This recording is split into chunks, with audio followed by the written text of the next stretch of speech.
don't run. Horror short film, I was told not to run. But when I saw it standing at the end of the street, waiting, every instinct in me screamed to run. It started one evening last fall. I work late shifts, and by the time I get off, it's usually close to midnight.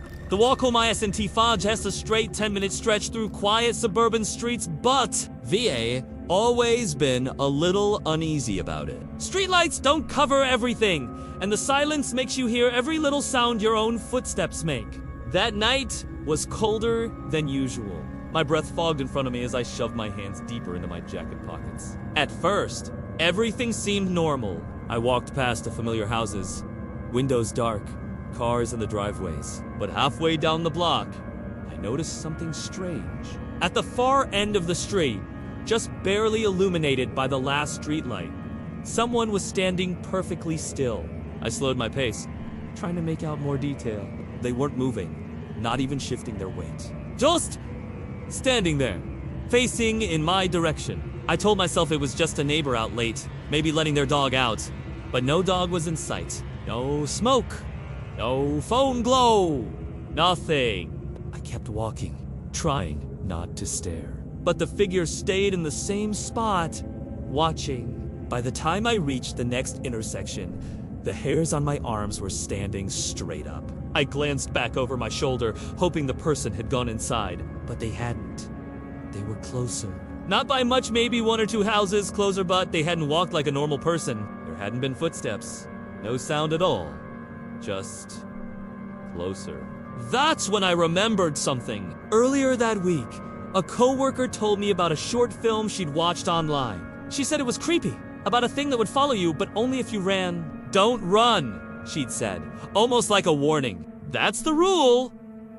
I laughed it off at the time, but staring at that figure in the distance, I couldn't get her words out of my head. Don't run! I turned back around and forced myself to keep a steady pace. My heart was hammering against my ribs, but I tried to look casual, like I hadn't noticed anything. For the next block, I didn't dare look behind me. I just kept walking, every muscle in my body screaming to move faster.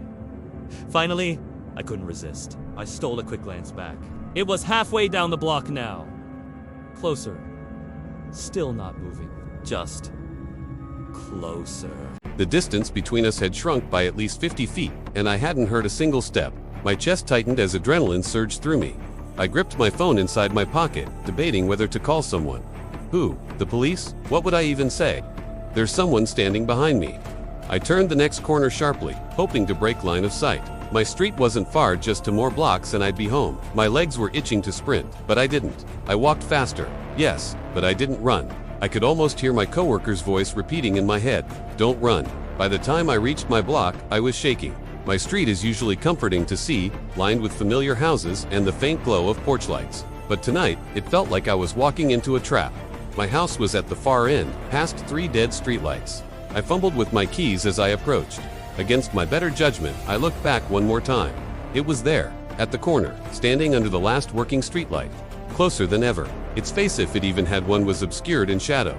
But I could make out the shape of its head tilting, like it was studying me. I turned back quickly and forced myself not to run. My porch felt miles away. My steps grew quicker, my breath uneven.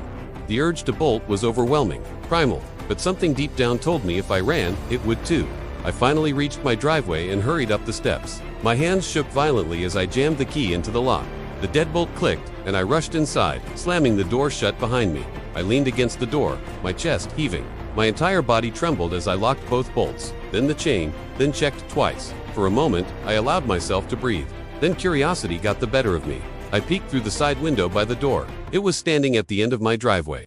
Perfectly still. The porch light didn't touch its face, but I could see its head tilt again, just slightly, like before.